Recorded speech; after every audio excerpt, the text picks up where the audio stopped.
accused killer Luigi Mangione back in court today, this time facing federal charges for the murder of United Healthcare CEO Brian Thompson. New York, 9 décembre 2024. Après 5 jours d'une traque intense, un jeune homme est arrêté, menotté et escorté par les forces de l'ordre. Il est accusé d'avoir abattu dans les rues de New York un homme d'une cinquantaine d'années, de sang-froid, d'une balle dans la tête. La victime, Brian Robert Thompson, le PDG de United Healthcare, le premier assureur de santé des États-Unis. Le tueur présumé, Luigi Mangione, 26 ans, est devenu depuis le criminel le plus en vogue du 21e siècle. Brun ténébreux au visage d'ange, il a séduit les foules par son acte radical et son apparence physique. Mais ce n'est pas ce meurtre qui a terrifié l'Amérique, c'est plutôt la manière dont Luigi a frappé. Ici, pas de marché noir, pas de réseau mafieux, non. Il aurait en réalité construit seul son arme, depuis sa chambre, pièce par pièce. Le tout avec une technologie désormais à la portée de tous. Cette arme, qui est donc évidemment sans le moindre numéro de série, est intraçable, indétectable. Et elle a prouvé qu'en 2024, tout le monde pouvait désormais tuer sans permis, sans pour autant laisser de traces.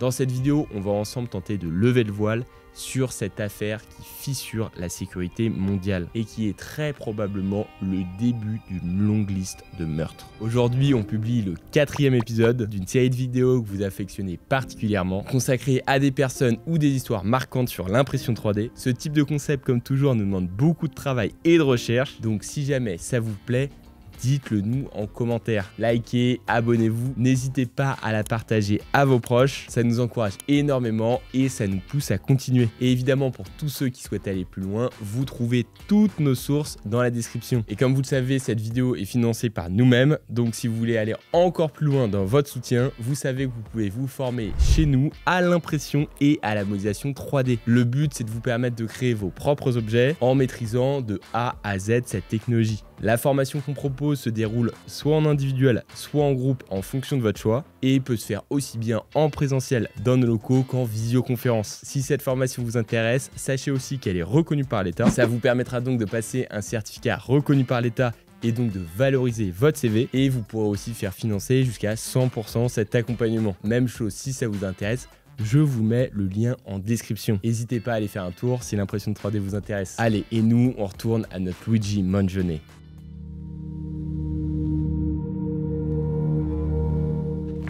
À première vue, Luigi Nicolas Mangione, de son vrai nom, est insoupçonnable. C'est un Américain, tout ce qui est le plus banal, le genre d'étudiant beau gosse qu'on retrouve dans les films. Bref, le gendre idéal. Originaire du Maryland, sa famille est plutôt influente dans l'État. Elle possède notamment des country clubs, des maisons de retraite et même une radio locale. On peut donc dire que Luigi n'a pas grandi dans les pires conditions, du moins financièrement parlant. Côté diplôme, pareil. Il a fait ses armes dans un lycée UP de Baltimore, premier de la classe, majeur de promo. Le mec est loin d'être un simplet. Et il poursuit ensuite tranquillement sa scolarité en intégrant l'université privée de Pennsylvanie. Il finit son parcours avec une maîtrise en informatique et un taf d'ingénieur à la clé. Bref, rien qui me paraît louche. Et c'est justement ça qui rend son histoire aussi mystérieuse. Le gars n'a pas de mobile clair et encore moins le profil d'un tueur désespéré. À 26 ans, Luigi il semble tout avoir pour lui. Argent, beauté, relations et un avenir tout tracé. Mais pourtant, il a fait le choix de tout brûler. Comment ce jeune garçon, à la vie si extraordinaire, ou plutôt ordinaire, et au parcours brillant, a-t-il pu en arriver là? Pour comprendre, il faut remonter dans le temps, Marty. Nous sommes en 2022, à Honolulu, Hawaï. Alors âgé à peine de 24 ans, l'Italo-Américain vit à l'époque en coloc dans un quartier touristique de l'archipel. Il passe du bon temps avec ses amis, profite du soleil et du surf. Bref, sur le papier, c'est le rêve hawaïen. Mais ce qu'on ne sait pas, c'est qu'en fait, depuis tout petit, une douleur lui gâche la vie. Une douleur au dos pour être précis. Et ce problème de santé, il va s'intensifier avec le temps. Et ça va même l'empêcher, entre autres, de profiter pleinement de ses sessions de surf. Pour Luigi, c'est évidemment la douche froide. Il doit régulièrement être suivi et se faire opérer. Il a en réalité une tige métallique dans le dos et des vis dans la partie inférieure de la colonne vertébrale. Le surf, évidemment, pour lui, c'est ciao. Et un de ses amis déclarera d'ailleurs après les faits que les problèmes de santé de Luigi affectaient notamment sa vie sentimentale. Et cette douleur, ça nourrit en lui une colère profonde. Mais cette haine envers le secteur de la santé n'est pas uniquement due à son problème médical et à ses souffrances personnelles. Elle a aussi été alimentée par son expérience du système de santé américain. Système dans lequel les compagnies d'assurance santé sont parfois décriées pour leur cupidité. Elles sont notamment pointées du doigt parce qu'elles ont tendance à privilégier leur profit au détriment de soins pour les patients. It was obvious from signs, stickers, conversations I had with people in line, and the questions asked at the event that people were extremely concerned about healthcare. Et ça a rendu Luigi complètement fou. Le refus des assurances maladie de prendre en charge certaines de ses opérations. Après sa dernière opération du dos, Hawaï tourne pour lui au cauchemar. Et c'est d'après certains qu'à ce moment-là, un plan germe dans sa tête. Il se demande tout simplement comment marquer les esprits, comment faire payer à ses assurances maladie leur manque d'empathie. Cette pensée, c'est aujourd'hui le seul mobile crédible que nous ayons aujourd'hui. Mais le mobile, ça ne fait pas tout. Et oui, Luigi, il doit aussi trouver le moyen d'arriver à ses fins. Il veut pour ça frapper fort, frapper vite en plein cœur. Luigi le sait, il lui faut pour ça le moyen sûr de tuer. Il lui faut une arme, mais pas n'importe laquelle, car Luigi veut agir sans pour autant se faire repérer. La solution la plus sûre, le moyen le plus infaillible, serait de créer sa propre arme, en la fabriquant soi-même. Since the first 3D printed gun parts began to surface online in 2012 and 2013, we've seen an explosion of digital DIY firearms. Fully or partially printable rifles, AR-15s, and even fully automatic printable machine guns. Luigi contente donc les lois américaines et les autorités ne pourraient pas pister l'arme, et donc encore moins remonter à lui. Avec cette arme, il serait intraçable, indétectable. Fantôme, cette future arme, un Sherman Wong. Un dérivé du Glock 19. Un modèle de pistolet qui est ultra populaire chez les fabricants artisanaux d'armes à feu. Son meurtre, il va donc le méditer. Et c'est en 2024 que son arme est créée, chargée, prête à être dégainée. Une nuit d'automne, une silhouette capuchée s'avance. Le doigt sur la gâchette. Vise, presse la détente. On est le 4 décembre. Un homme qui marchait tranquillement dans la rue s'écroule. Personne n'a rien vu venir. Le tireur s'évapore dans les dédales de New York. Brian Thompson, le PDG de United Healthcare, visage du système de santé américain, est mort, étalé sur le sol, assassiné par une arme mystérieuse. 5 jours plus tard, alors qu'il mangeait tranquillement au McDonald's, Luigi Mangione est reconnu par un agent de police. En effet, sans le savoir, le tueur de Brian Thompson, auquel Luigi ressemble étrangement, s'est en réalité fait filmer par les caméras de vidéosurveillance de New York. C'est ballot. Luigi est donc arrêté, menotté et escorté par les forces de l'ordre.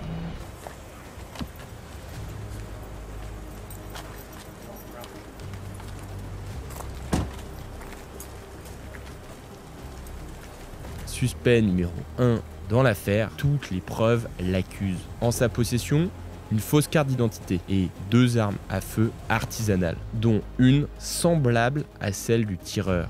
Et cerise d'indice sur ce gâteau, la police retrouve un texte de 3 pages dans ses affaires. Le tout écrit à la main, l'encre encore chaude. C'est un manifeste dans lequel Luigi clame sa haine envers les entreprises américaines de l'assurance santé. So he wrote, "I do apologize for any strife or traumas, but it had to be done. Frankly, these parasites simply had it coming. A reminder, the United States has the #1 most expensive healthcare system in the world, yet we rank roughly 42nd in life expectancy. United is the," and then he writes something indecipherable, "largest company in the US by market cap, behind only Apple, Google, Walmart. It has grown and grown, but has our life expectancy? No, the reality is these, indecipherable, have simply gotten too powerful, and they continue to abuse our country for immense profit because the American public has allowed them to get away with it. Evidently, I am the first to face it with such brutal honesty." To me, obviously, this clarifies what motivated him to carry out this assassination. Ce manifeste est en réalité une confession qui a tout d'un aveu.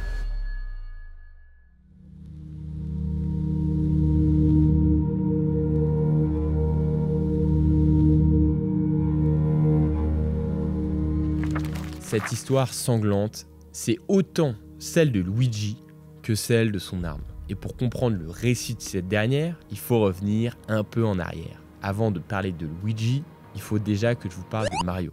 Non, je plaisante évidemment. Avant de vous parler de Luigi Mangione, le nom qu'il faut retenir, c'est celui de Cody Wilson.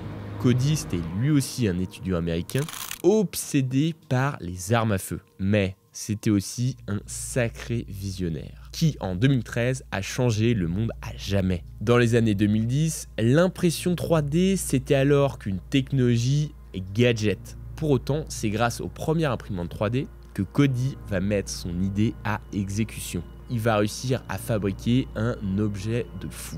En réalité, Cody, il en a marre de voir le gouvernement qui possède un droit de regard sur toutes ces armes à feu. So would you like to know how to make the gun? Yes or no? Like you can choose that you don't want to make it. Do you get to make that choice for someone else? Il veut absolument trouver un moyen pour frauder le système et ne plus être sous son contrôle. Et pour ça, il va décider de créer le Liberator. C'est le premier pistolet de l'histoire créé à partir d'un fichier 3D sur son ordinateur et imprimé à 100% en plastique. Enfin, 100%. Oui et non, seuls 2 éléments du Liberator étaient en réalité en métal.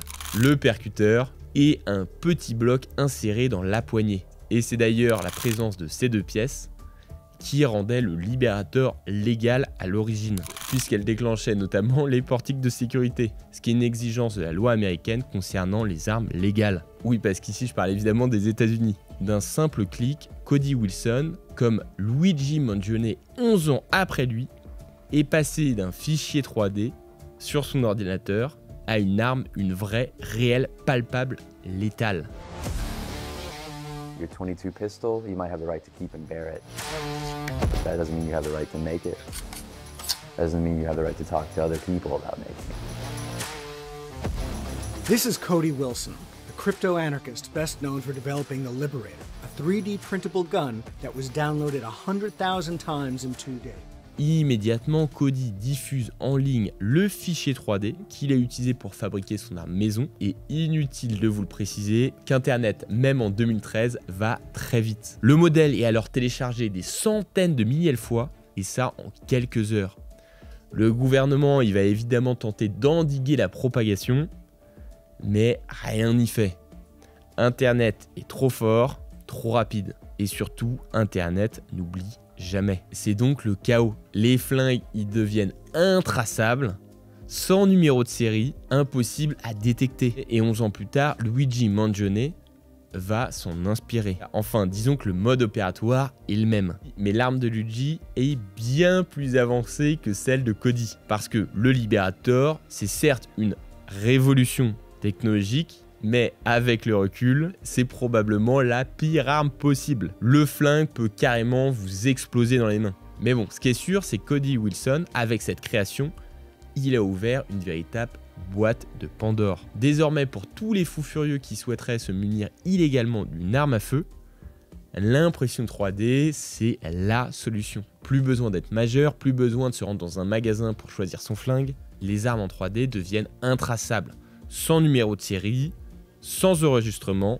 et totalement invisible aux yeux de la loi. Vous allez me dire que ce n'est pas nouveau, que certains criminels pouvaient déjà devenir invisibles aux yeux de la loi en achetant des armes classiques sur le marché noir. Mais bon, l'inconvénient de cette technique, c'est que c'est évidemment cher, alors que l'impression 3D, quant à elle, est accessible à tout le monde. C'est clairement un autre niveau d'accessibilité. Voici donc la recette utilisée par Luigi Mangione pour créer son fameux revolver. Le chef Luigi, il s'est muni de sa plus belle imprimante 3D et a commencé à imprimer la pièce principale de son arme, ce qu'on appelle la frame, le cadre. Bref, la base structurelle de l'arme, qui est aux États-Unis normalement numérotée et traçable. Mais là, Luigi, évidemment, lui, il ne va pas l'acheter. La frame, elle va tout droit sortir de sa chambre. Silencieuse, sans registre, sans papier. Le modèle 3D de la frame, il l'a trouvé très facilement sur internet, sur des forums plus ou moins douteux, où ce genre de fichiers abonde. Et pour la suite, Luigi n'a pas eu à se compliquer la vie. Comme on est aux États-Unis, il a commandé le reste des ingrédients en ligne. Canon, culasse, ressort, percuteur. Toutes ces pièces, bien que métalliques et non imprimées, ne sont aux États-Unis pas numérotées et sont donc intraçables par les autorités américaines. Une fois la frame imprimée à partir d'un fichier 3D et le reste des pièces reçues, il a suffi à Luigi d'assembler le tout, manuellement à l'aide d'un simple tuto. Comme vous le voyez, c'est assez effrayant de simplicité.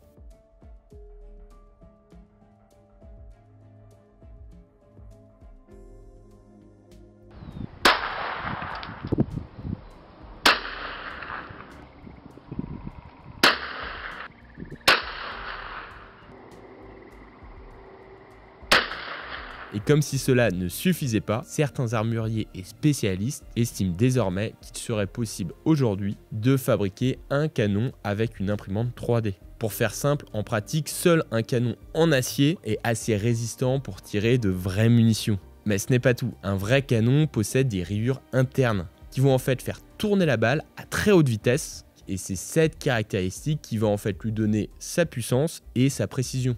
Et pourtant, en 2025, on serait capable, grâce aux imprimantes 3D, de créer un canon 100% en plastique, assez solide pour balancer de vraies cartouches. Heureusement, ce type de canon n'arrive pas encore à imiter la mécanique d'un vrai canon en acier, ce qui rend l'arme évidemment beaucoup moins fiable. Mais ça permet déjà à un fou furieux de se servir d'armes partiellement imprimées et donc d'être intraçable et dangereux. Bref, canon en plastique ou pas, vous comprenez pourquoi l'impression 3D est une aubaine pour Luigi. Elle lui a permis d'arriver à ses fins en minimisant les risques. Il n'a pas eu besoin d'acheter une vraie arme, traçable et repérable avec un numéro de série. Une imprimante 3D et un peu de débrouillardise et l'affaire est réglée. Et le plus effrayant, c'est que Luigi, c'est un gars banal. C'est pas un expert de l'armement, c'était pas non plus un ancien militaire ou mercenaire, c'était juste Luigi, un type qui mangeait simplement des cartes graphiques. Bref, bien loin de l'image d'un fou de la gâchette. Pourtant, l'acte de Luigi Mangione a fait basculer son futur et celui de millions de personnes.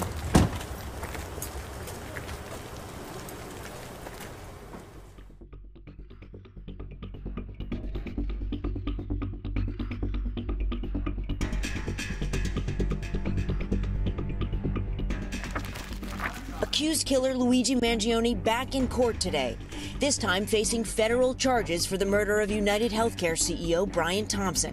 The 26-year-old expected to plead not guilty to 4 counts, including murder with a firearm and stalking.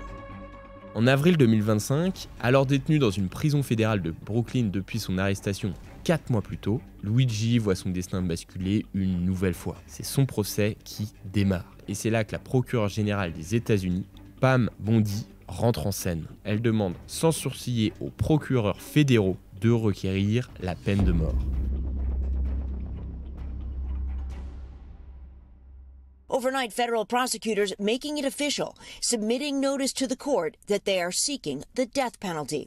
Writing Mangione presents a future danger because he expressed intent to target an entire industry and rally political and social opposition, adding he was armed with a privately manufactured firearm and silencer.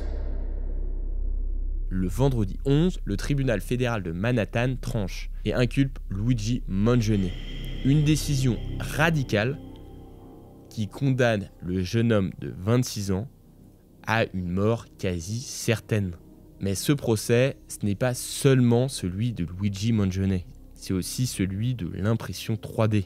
Pourquoi ? Parce qu'un mec ordinaire, sans casier, a pu se munir seul d'une arme avec comme seul allié une imprimante 3D.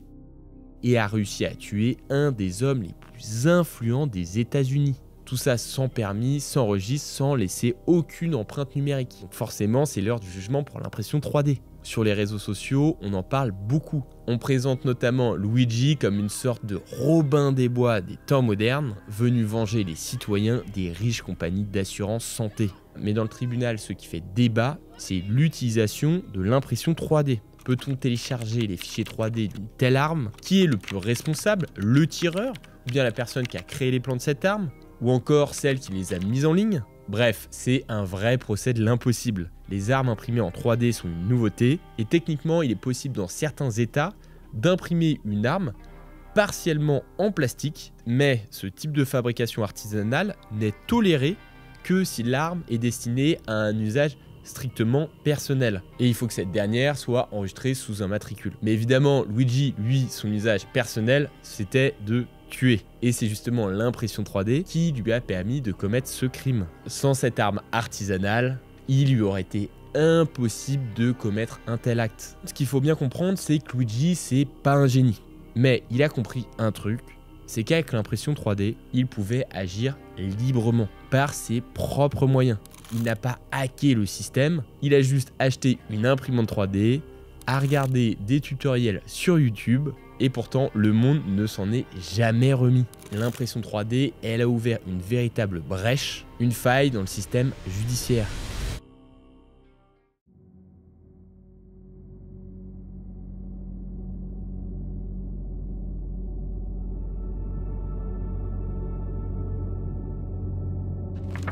Le meurtre de Brian Thompson par Luigi Mangione est en fait un exemple plus que tragique de ce qu'un mec lambda peut faire avec un ghost gun. Les ghost guns, ou en bon français armes fantômes, sont appelés ainsi car ils sont totalement dépourvus de numéros de série. Elles n'ont donc aucune existence légale et sont donc par définition intraçables, comme on l'a vu précédemment. Bien avant l'arrivée de Luigi Mangione, ces armes, elles circulaient déjà massivement aux États-Unis. Dites-vous qu'entre 2016 et 2021, on estime à 45 000 armes fantômes rien qu'aux États-Unis. Les armes fantômes sont aujourd'hui considérées comme une véritable menace. Luigi, par son acte, n'a fait qu'accentuer le sentiment d'insécurité, ce qui hante de plus en plus les États-Unis. Plus effrayant encore, les ghost guns coûtent de moins en moins cher. Car oui, l'impression 3D, c'est une technologie de plus en plus accessible. Une imprimante 3D, c'est 500, 400, 300 €, voire encore moins. Et beaucoup de fichiers 3D sont gratuits. C'est donc pas un hasard si Luigi Mangione a assouvi sa pulsion meurtrière avec l'impression 3D. Pour quelques centaines d'euros, tout le monde peut fabriquer une arme artisanale, capable de tirer et surtout tuer. Le modèle 3D le plus connu en 2025, c'est le FGC9.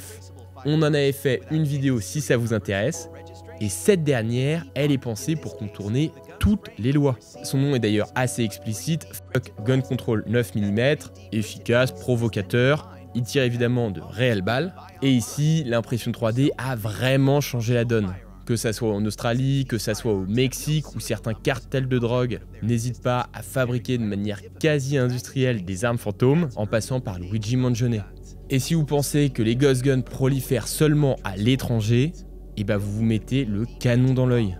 Rien qu'en France, de nombreuses arrestations de FGC9 ont eu lieu. Cette arme, elle peut être massivement imprimée en plastique, et le design de cette dernière, elle a été pensée pour esquiver la réglementation européenne, qui est évidemment bien plus stricte qu'aux États-Unis, où vous pouvez acheter à gauche à droite des pièces pour fabriquer une arme. Ici, les quelques pièces métalliques sont arrêtés disponibles en quincaillerie. L'année dernière en France, 14 personnes ont été interpellées et en leur possession 8 imprimantes 3D et 7 armes fantômes, parmi lesquelles figurait le FGC9.